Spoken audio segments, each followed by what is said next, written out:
and in front of him lay the empty water container. But he didn't know where to bring water from. Nevertheless, he didn't lose hope. Picked up the container and set out in search of water. In his heart he said, "My brothers have taken charge of their tasks, so it's better if I also succeed in bringing water to cook food and quench thirst. Water is absolutely necessary." The youngest brother picked up his pace and began walking toward the mountain. He knew that springs were often found in the mountains, and perhaps he might reach one too. He kept walking and walking, crossing several mounds in the mountain range. But the further he went, nowhere did he see any sign of water. He was worried that perhaps he wouldn't find water at all, and his brothers might die of thirst. And just like that, their journey would end here. Then they wouldn't be able to reach the city, nor would they be fortunate enough to sit by their father's side. So he sat for a while under the shade of a rock. After resting a bit, he decided to open his eyes and ears wide and focus on the sound of flowing or dripping water. Maybe he would see water or hear the sound of it running. Wandering aimlessly wouldn't help. When this new idea came to his mind, he got up from his place and again started searching the mountain range for water. As he continued walking like this, he heard the sound of a drop of water dripping in the distance. He perked up his ears and started following the sound. He hadn't gone very far when he reached a spring. There was very little water in the spring. Still, he carefully moved forward and with great difficulty filled the container, then started walking back. He had taken only a few steps when he slipped while jumping over a rock and fell flat on his back. His hands and arms were severely injured. Then, with great difficulty, he got back up and first checked the container, which was still safe and intact. That made him happy, and without even soothing his wounds, he moved forward so he could reach his brothers as quickly as possible. When the youngest brother arrived, he was shocked to see that both elder brothers were asleep, in such a deep sleep as if they were dreaming of 7 kings. The middle brother's sleep was even deeper than the eldest's. He had opened a walnut shell, so the shells were scattered all around. The youngest brother woke them up. As soon as they woke, they jumped on the container and drank the water down in one go. Once they were satisfied, they started complaining. They said, "Do you know where you've been? When we became helpless from thirst and exhaustion, we fell asleep, even though you had taken the water container. You were probably just strolling around." The second brother said, "Too bad. If I had gone for the water myself, I would have brought clean and pure water, and wouldn't have taken so long. Meanwhile, a lot of our time has been wasted." Both brothers said whatever came to their minds, and the youngest brother listened silently. After that, they cooked the food, and after eating, they packed up their belongings. Then they resumed their journey. The 3 brothers, tired, hungry, and thirsty, finally reached the city of Baghdad. As soon as the youngest brother stepped into the city, he said, "I will go first to my father's friend and deliver my father's message." The middle brother said, "There's no need to go anywhere just yet. It's not like the curry will get cold. We'll be here in the city today and tomorrow. Right now we're exhausted, so I'll rest the entire day."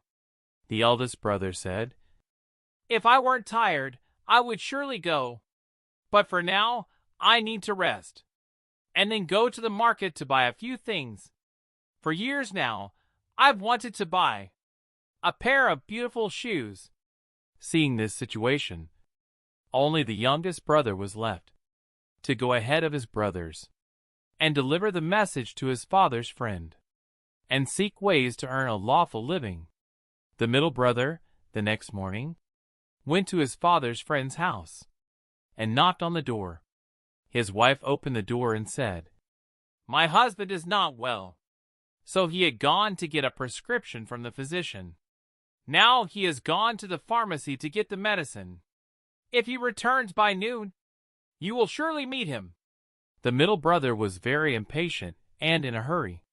So he said, "I have many other tasks in this city. If not today, then surely by tomorrow I'll meet him. So I'm leaving now, and will come again tomorrow at sunrise." Saying this, he returned to the inn where his brothers were staying. Meanwhile, the eldest brother had gone to buy shoes. When he reached the market, he began asking about the prices of shoes. He realized that he had little money. So he started looking for his brothers and explained his situation to them. But his brothers were also empty-handed like him. So they lowered their heads and said nothing. When the eldest brother lost hope in his brothers, he thought, "Now I'll have to sell the bag of walnuts, so I can buy the shoes." Then he went back to the market, sold the bag of walnuts, and bought the shoes he liked. At sunrise the next day, the middle brother returned to his father's friend's house and knocked on the door. After a long wait, he received no answer. So he understood that the man of the house had gone out for some work. Thus, the third day of the middle brother's journey ended too. Now all three brothers were sitting in the inn, preparing for their return journey the next day. So they chatted away, sharing all they had seen and heard in the city. During this, the youngest brother said, "What task is left for us now?" The middle brother said, "The task assigned to me has been completed. Only my father's message I couldn't deliver, because his friend had gone on a journey. Now I have nothing left to do." The eldest brother said, "If you ask me, I have no task left either. I came here only to buy shoes, which I have bought. I also sold the bag of walnuts. Only the message is left to be delivered, and I'll do that tomorrow." The youngest brother said, "We should leave tomorrow morning. You'll remember our father said that if you return late, you might not get to see me." The eldest brother was waiting to hear such words, so he was pleased and said, "It's good that you reminded me. So if father asks, I'll say that my first and most important task was to deliver the message, but it got delayed, and your friend had gone on a journey. So I thought it appropriate to return quickly and reach home." The next morning, all three brothers got up, packed their belongings, and started their journey back home. On the way, the eldest brother was particularly happy. With every other sentence he'd say, "Surely, father will praise my intelligence and wisdom. Compared to me, whatever you two did was useless and fruitless, because our youngest brother didn't even touch the walnuts." However, the middle brother ate a few from his pouch and passed the time. "But I made full use of them. I sold them and bought shoes. In fact, the smart thing would have been if you had done the same and returned successfully." When the middle brother heard this, he was shocked and bit his fingers in regret, saying, "Oh no! Why didn't I think of that? Why didn't I do the same?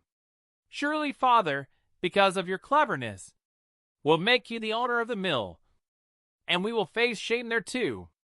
All three brothers were immersed in their own thoughts, and finally reached their village and home.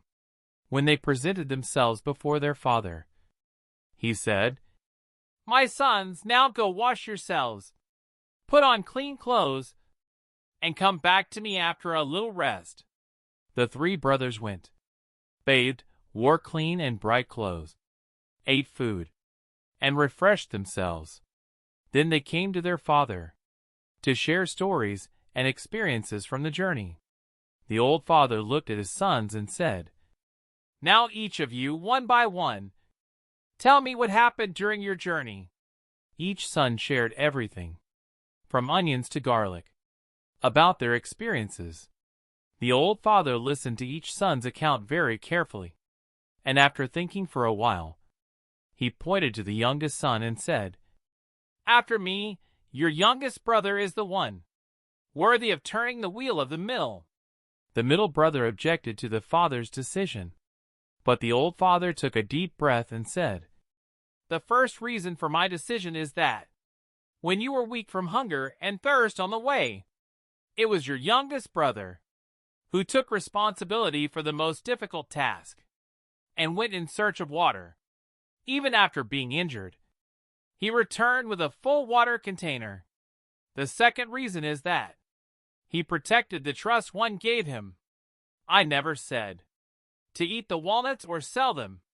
And the third and most important reason is that he fulfilled his duty in the best way. Upon entering the city, he immediately delivered my message to my friend and looked for ways to earn lawful livelihood. That is why I am making your youngest brother the owner of this immovable property, this mill. He is capable of handling tough and difficult work.